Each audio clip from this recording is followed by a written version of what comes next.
Сонин подкастын нийт үзэгчтэй амралтын өдрийн мэндийг хүргэе. За бид 5 хоногийн дараа Монгол улсын төр засаг, ер нь Монгол улсын нийгмийн эдийн засаг ямар байх өнгөө тодорхойлох гэж байна. Тэгэхээр насанд хүрсэн хүн бүр сонгуульд хамрагдах ийм хариуцлагатай өдөр ирэх гэж байна. Тэгэхээр энэ удаагийн сонгуульд олон намын төлөөллийг оруулж ирэх үү? Эсвэл өнгөрсөн 8 жил шиг нэг намын ноёрхол тогтох уу? Эсвэл сөрөг хүчнийг бий болох уу гэдгийг сонгогч бүр өөрсдөө шийдэх нь таны гарт байна гэж хэлж болно. Тэгэхээр эдийн засгийн бодлого хөсөлдөг чадварын судалгааны төвийн ерөнхий захирал эдийн засагч Божогийн Лакшми бидэнд юу гэж зөвлөсөн бэ гэхээр олон намын төлөөллийг энэ удаагийн парламентод оруулж ирэх нь их зөв зүйтэй юм аа. За мөн энэ удаагийн сонгуульд сонгогч та намд биш тухайн хүнд нь хувь хүнд нь санал өгөөрэй гэдэг ийм зөвлөгөөг өгч байгаа юм. Ингээд бид 5 хоногийн дараа парламентын сонгуульдаа саналаа өгч байгаа ийм чухал хариуцлагатай үед сонин подкастад эдийн засагч Лакшми өөрийнхөө үзэл бодлыг бидэнтэй хуваалцлаа.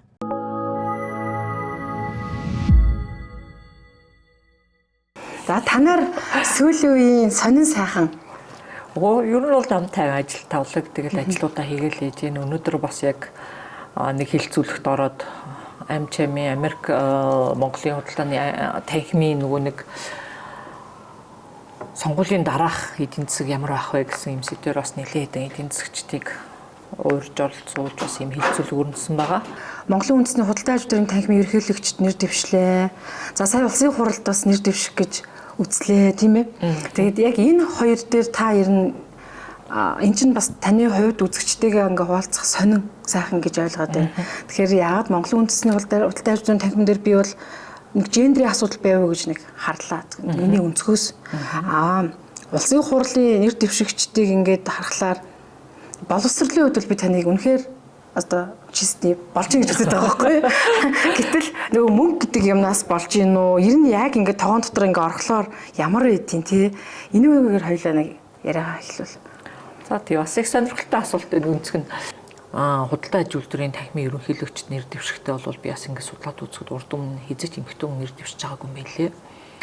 Тэгээд би бас яг анхных нь бас яг эмхтэн болж таарсан. Тэгээд эмхтэн нэр дэвшгээр басан онцлог нь юу байдаг гэхээр эрэгтэйчүүд их жоохон дургу байдаг юм болов уу гэж бол надад бол ажиглагдсан. Яг тэгвэл энэ дээр бол ялангуяа ихэнх эрэгтэйчүүд ингээд нэрээ тат гэл ингээд байнга бол надад дээр бол нэлээд тийм дарамт орж ирсэн. Эмхтэн хүн ингээд анх нэр дэвшээд хамгийн бага санал авчвал айгу ичгэвтер штэ.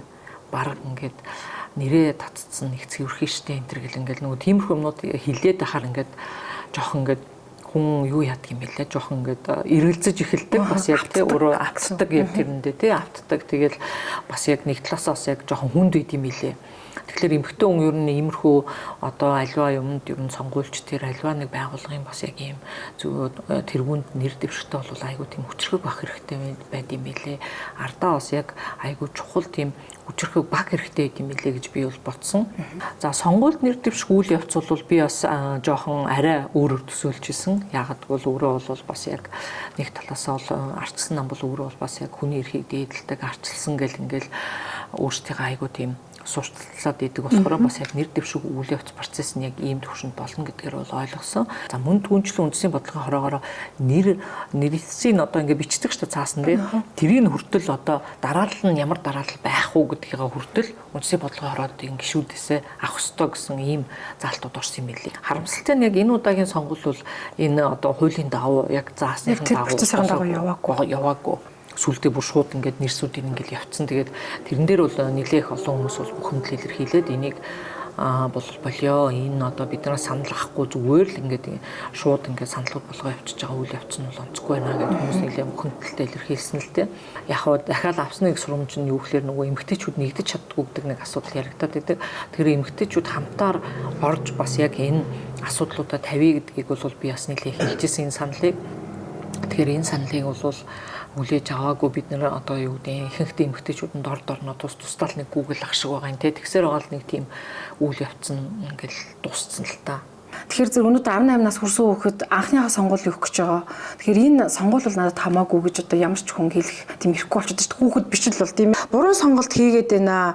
Энэ социализмын үеийн нэг хитэн нөхдүүд байна гэдэг ингээд.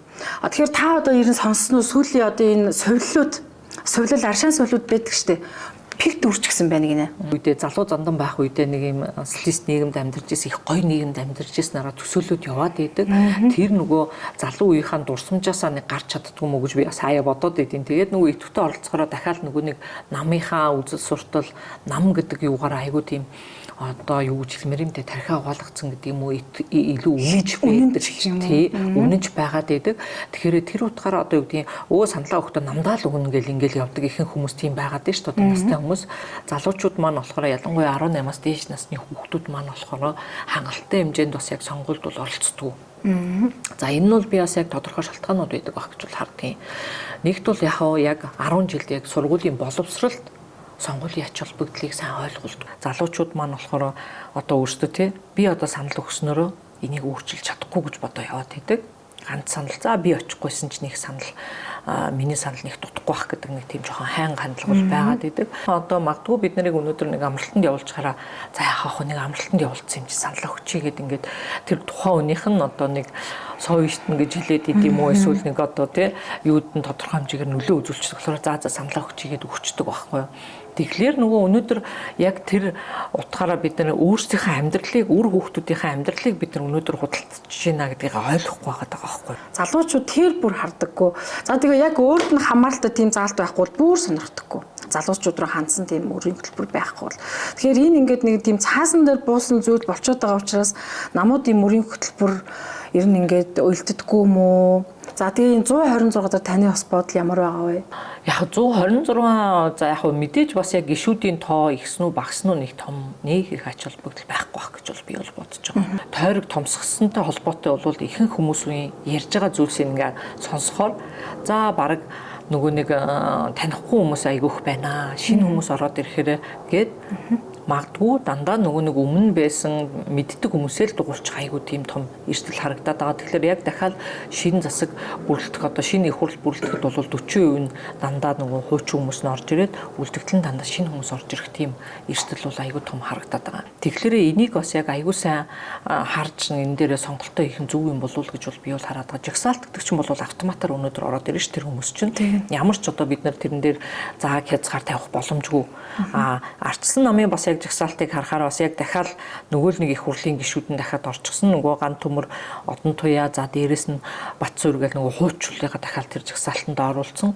Тэгээ бусад одоо орж ирж байгаа хүмүүс нь бас дахиад дандаа шинэ хүмүүстэй. Тэгэхээр дахиад нөгөө хууль тогтоох байгууллага дээрэс нь энэ асуудал ойлгож чинь нөхөр баг хууль одоо яаж бичгүү хууль яаж хийдгийг сайн мэдгүй хүмүүс ороод ирж байгаа байхгүй. Тэгэхээр энэ дээрээ бас яг нөгөө дахиж аягүй сайн судалгаа хийж тий одоо цаанаа дахиж ингэж үндслүүдэд харж ээж бас яг сонголтоо хийгэрэл гэдэг нь бас яг аягүй чухал болоод байна. Хамгийн наад захын ёс зүйн шалгуур нь өнөөдөр би зүгээр юу гэж хараад идэг гэхээр цаг баримтлах.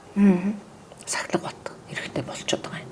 Монголчуудын цаг баримтлах гэдэг юм аягүй дороотолд орсон. Өнөөдөр бол наад захын нэг цагаа баримталж чаддаг хүмүүс аягүйх болчиход. Одоо улсын их хурлд энэ жил чинь хамгийн муу ажилласан гэдэг шалгуураар бас яг гаргаад хамгийн их одоо их хурлынхаа одоо юу гэдгийг те чуулганыг тасалсан хүмүүс энэ төргээл гараад идэг штеп. Тэгэхээр эн чинь бүр хамгийн ихний шалгуур гэж би бол харж байгаа байхгүй юу. Төрийн босго гэдэг чинь өөр өндөр байх хэвээр. Цэцэрлэг хөвгт болоод байгаа нэг юм хүн байна штеп те. Ер нь энэ мэтчлэн би яг тэр хүнийг гэж онлоогүй ч гэсэн яг ингэдэг нэг юм сонгуул гэдгийг ингээд далимдуулаад сонгогчтойгоо арай л гитэр хийх тийм доош нь хийгээд байгаа юм шиг дормжлоод байгаа юм шиг хандлагад байгаад байгаа байхгүй юу.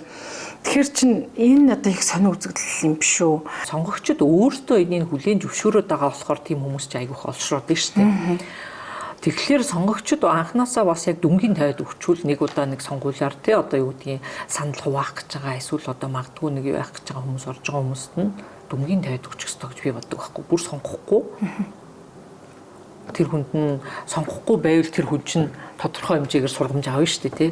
Тэгээ байнга одоо юу гэдгийг тодорхой хэмжээгээр санал хуваах хүмүүс юм байгаад байдаг болохоор одоо юу гэдгийг тодорхой хэмжээгээр зарим нэг намуудаас чинь бас яг хөрөнгө мөнгө санхүүжилтийн шийдэт байгаа болохоор тэгэл тэд нар чинь ингэж яваад байна шүү. Тэгэхгүй сонгуул гэдэг чинь мөнгөгүй л явахгүй шүү дээ. Өмнө нь одоо нэг авилгалын асуудалд орж исэн ч юм уу хүн одоо хууль тогтоох буюу их хурлд орлоо гэхэд тэр хүн шударгаар ажиллаж чадахгүй шүү дээ. Тэгэхээр тэрийг бас хууль хяналтын байгууллагууд нь бүр анханасаа бас яг энэ хүний чинь бол бид нар ингэж хянжээж ингэж тэр хүнийг оруулахгүй ч гэдэг юм уу те тодорхой тэр зүйлсүүдийг бий болгох хэрэгтэй байхгүй шат шатанда. Бүр одоо болиос гэмээр тийм хүмүүс байна уу? Нэрлүүл. За би бол одоо жишээ нь Хүрлбаатар гишүүнийг бол бас яг одоо нэг болчихосоо тий тэр хүн ч одоо бүр шатандаа одоо өчнөө олон албан тушаалд байсан. Хэрэг эрхлэх газар тий одоо хэрэг эрхлэхийн дарга байлаа, төрийн нарийнч байж үзсэн, сангийн сайд байлаа, төсвийн доктор одоо эдийн засгийн хөгжлийн сайд тэр хүн одоо яг дахиад Монгол улсад яг юу хийсэн бэ? Бас дараагийнхаа магадгүй сайн юм хийсэн байж болно. Гэхдээ дараагийнхаа хүмүүстэй бас бололцоо олгол тоо тэр хүн. За чойжл сүрэн байна. За чойжл сүрэн бас гишүүн болсноор өчнөө олон Улаанбаатар хотод бүхэл одоо хамгийн сайн өнгөтэй өөдтэй газруудыг авлаа шүү дээ. Ганбаатар бас байна одоо хариулын. Бас л өнгөтэй өөдтэй бүхэл газруудыг авлаа. Одоо энэ Улаанбаатар хотод энэ төвчрлийг бий болгож байгаа амьдрах орчинг үгүй хийж байгаа хүмүүс бол энэ чойжл сүрэн Ганбаатар хоёр л шүү дээ. Би бол тэгж харж байгаа. Ягдвал маш өндөр барилгууд барьж ийн хамгийн сайн өнгөтэй өөдтэй газруудыг авж ийн тэндэнэ байшин барьж ийн тэр байшин одоо гадаана машин тавих зай талбай алга, тоглоомын талбай алга ийм л нөхцөл байдалтай өнөөдөр байна шүү дээ. Тэгэхээр би өнөөдөр нэг хотын төвд 0.7 га газар ч юм уу те эсвэл одоо нэг газар өөрийнхөө хувийн нэг те одоо юу гэдгийг 0.7 гаага 0.7 гаага авахд бол би надад бол хаалттай шүү тэр систем. Би бол очиж авч чадахгүй шүү тийм газар. Ашигтай бол тэр хүмүүс ч ухаатан өөрөө өөрсдийнхээ хувийн эрх ашигын төлөө зүтгэж шít. Монгол улсынхаа төлөө, Монголынхаа ард иргэдийнхаа төлөө, магадгүй улсынхаа ард иргэдийнхаа төлөө тэр хүн юу хийсэн бэ? Тэр хүмүүсийн амьдрал сайжирсан уу өнөөдөр? Өрхийнх нь орлого нэмэгдсэн үү гэдэг асуултууд өнөөдөр тавьмаар байгаа байхгүй. Цэг тавиад дуусгаад явуулах хэрэгтэй гэдэгт л сонгогчдод одоо гарт нь одоо тэр саналын хуудас байж гин тий. Тэгэхээр одоо манай иргэд аягүй тийм ухаалаг байх хэрэгтэй юм шиг байгаамаа. Тэгээ одоо бас нэг үе бодол би ихтэй сонгогчтой аягүй тийм ухаалаг болж байгаа гэж харж байгаа шүү дээ.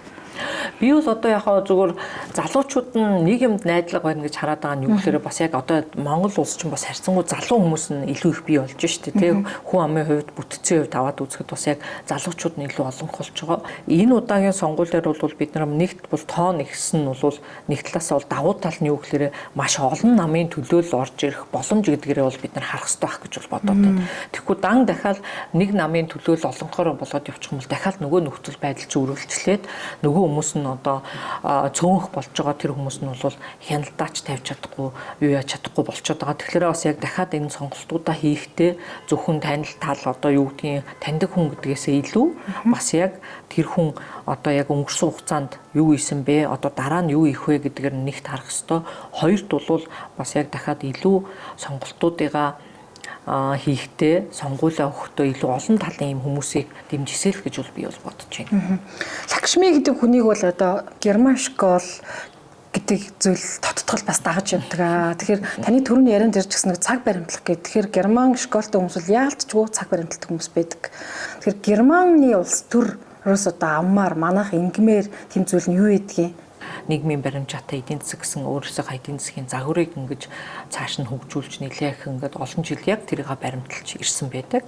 За тэгээд бас яг улс төрийн соёлыг харахаар бас яг тийм байгаад байдаг нь юу гэхээр өөртөө санал бодлоо бол шууд хэлдэг. Чадах юм а чадна, чадахгүй юм а чадахгүй гэдгийг шууд хэлдэг. Монголчин бас ихэнхдээ одоо юу гэдгийг одоо нэг хүн ажиллаж байхаар одоо магадгүй би чамайг таньдаг очивол те нэг хүн гуугаал чи нэг хийгээд өглөөч гэл боломжгүй зүйл хийхийг ингээл гуугаал хүсэл ингээл яадаг. Герман хүн бол одоо жишээ нь тэрийг бол хийхгүй хизээч хийхгүй.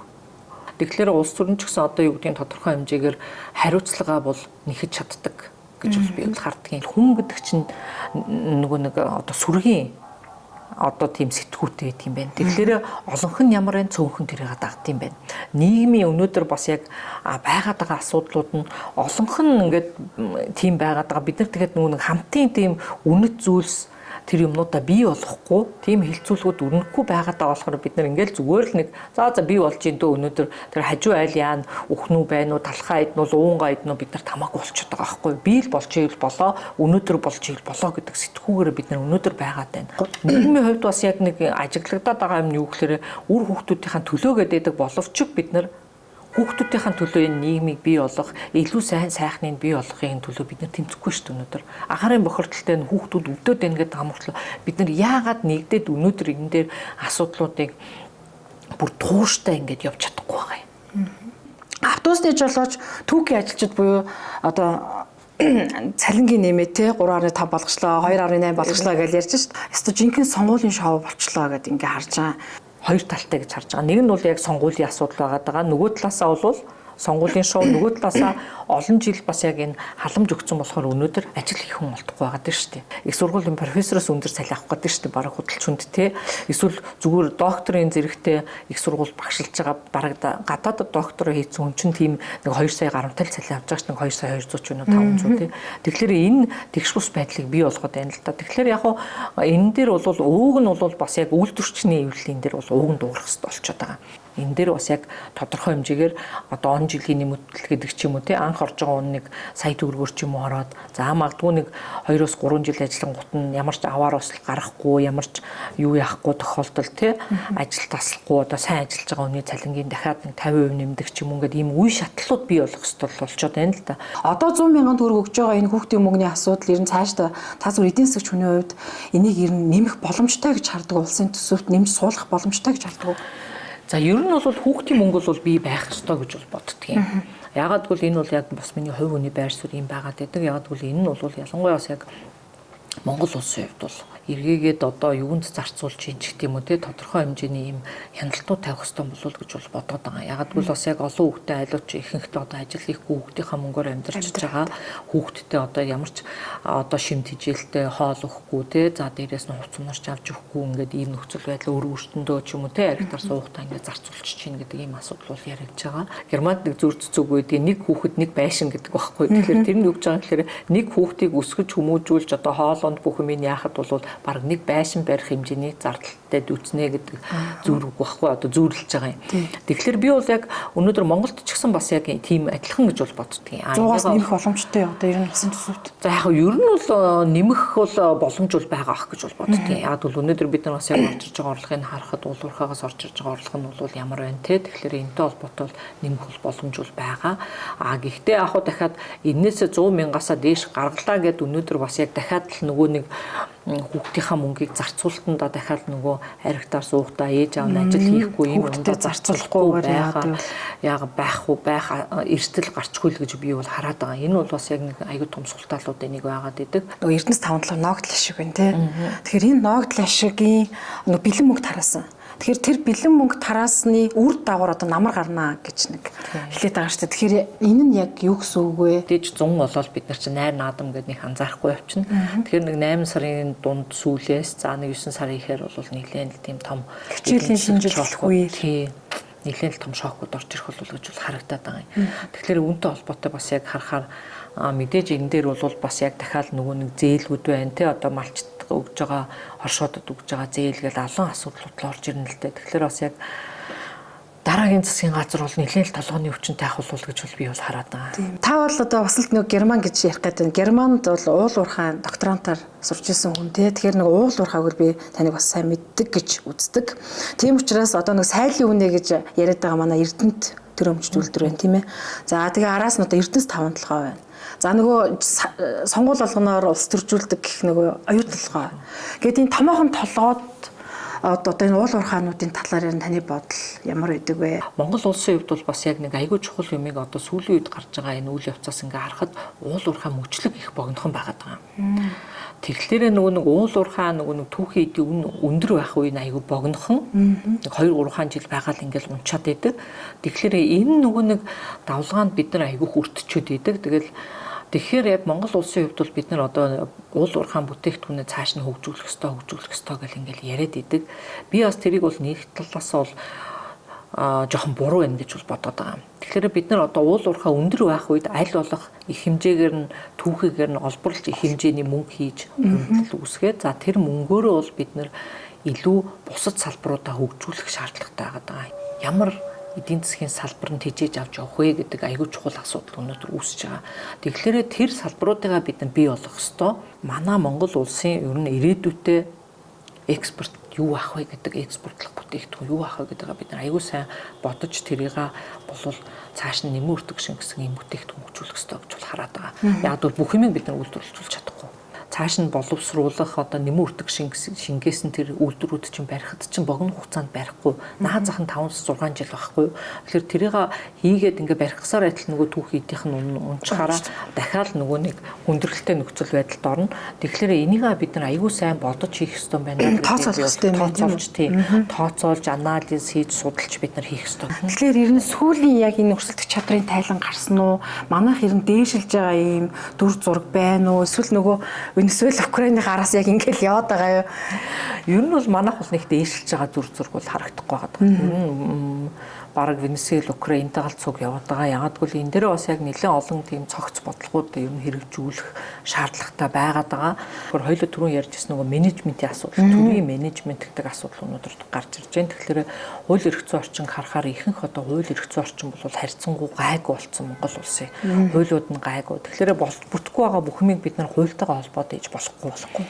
Шат шатандаа яг аливаа асуудлыг бид нар хэрэгжүүлэхэд замын зургал гаргаад за энэ байгууллага, энэ яам агентлаг энийг хариуцнаа. Эхлээд энийг хийнэ.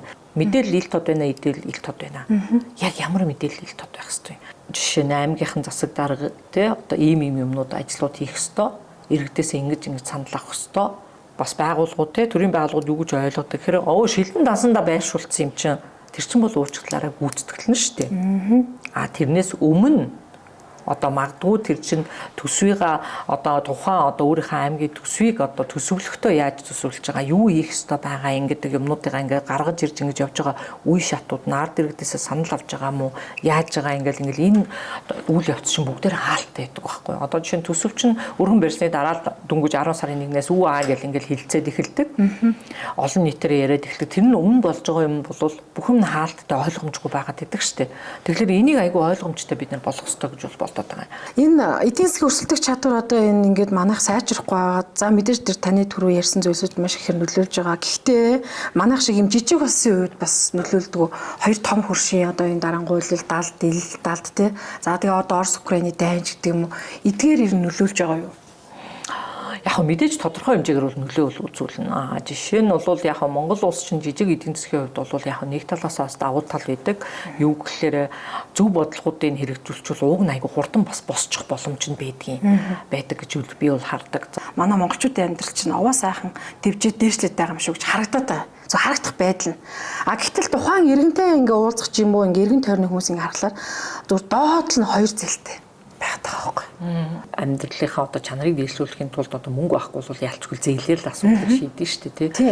Тэгэхээр одоо зээл аваад тэрийг хийж байгаа бол тэр хүний бас яг зээл авах буруу биш тий. Тэгээд хүмүүс болохоор дандаа л хүн өндөр байна, ийм байна, тийм байна гэл ингээл зовлон ягаад идэг мөртлөө хизээч өөртөө одоо юу гэдгийг нэг хідэн төгрөг илүү авчгараа нөгөөтгөө хоримтлуулдаг байхгүй юу. Яг бол одоо германууд бол байн хоримтлал үүсгдэг хүмүүс тэгээд нөө зовлон үдцсэн болохоор нөгөөдөл чинь юу гэж ярьдаг гэхээр хизээ нэгэн цагт нэг гүүрэн доор унтах чинь билүү те ажилгүй олчвол одоо хүнд нөхцөл байдал амьдрал хүнд байл эрсдлээ бодож шүү дээ. Эрсдлээ бодоод идэг тэгээ хоримтлал дандаа үүсгээд яваад идэг. Тэгээд нэг хэсэг чинь бас яг бүр одоо чинь сүултээ чинь бүр нөгөө нэг юунд хоримтлалт нь хүүхгүй гэдэг бааш 0 хүүтэйгээд Японч гэсэн хүртэл тийм болгоцсон те нөгөө хүмүүс нь дандаа аюу хадгаламж үсгээд идэг нэг мөнгө өрөхгүй байгаад байгаа болохоор яг Монголд би зүгээр юу гэж хараад идэхээр ихэнх жижиг дунд үйлдвэрүүд бас ихэнх одоо хөгжлийн банкны зээлүүдийг чинь өөртөө л улс зурчид авсан байгаад идэг. Хөнгөлөлттэй зээл гэдэг чинь төр ээжээж л өгч чадна. Яг бол манад өнөөдөр бас яг энэ Монгол банкны яг ялангуяа гаргаж байгаа бодлогын хүүхлээр арилжааны банкнаас гаргаж байгаа энэ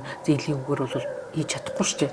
Тэгэхээр яг би бол зүгээр бичил жижиг дунд үйлдвэрүүдийг бойжуул цааш нь хөгжүүлэхийн тулд тодорхой юм үе шаттай төлөвлөгөө хэрэгтэй гэж бол боддог. Магадгүй одоо нэг үйлдвэр шинээр байгуулагдаад ингээ явж байхдаа анхан шаттай нэг эхний 5 жилдээ ямар төрлийн дэмжлэг хэрэгтэй байгаа юм.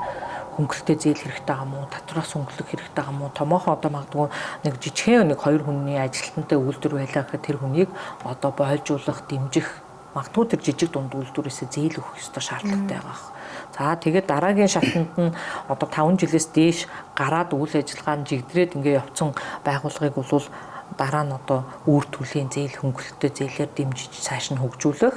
За тэгээд нэг 10-аас дээш жил болцсон арилжааны банкудаараа зээл аваад явах нь илүү зүйтэй болов уу гэж бол хардгийн. Гендерийн асуудал гэрээ эзэнч гэдэг юм нөхөрч гэдэг юм эсвэл одоо ямар ч үдийн гүзээг өнжүүлчихэд нэг чорт морттой ингээл байж хат юу ч хэлэхгүй те тэгсээр нэмэгтэй хүнийг айгүйх ингэж өн төлдөг. Ер нь нийгмийн айлч гэсэгт. Тэгэхээр энэ болгонд ингэж эмэгтэй хүн ер нь ингэж тэр шалгуурыг хангах гэж өөрийгөө ингэ зовоох хэрэг байд юм уу? Тэр эр хүн одоо тэр гэр бүлээ авч явах байна уу? Одоо тэр компани авдирдах байна уу? Тэрийг хийлгэлтэй. Яг тэгж өөрийгөө тэгж зовоох гэдэг ингэж би миний зүгээс гэж үзээд байгаа.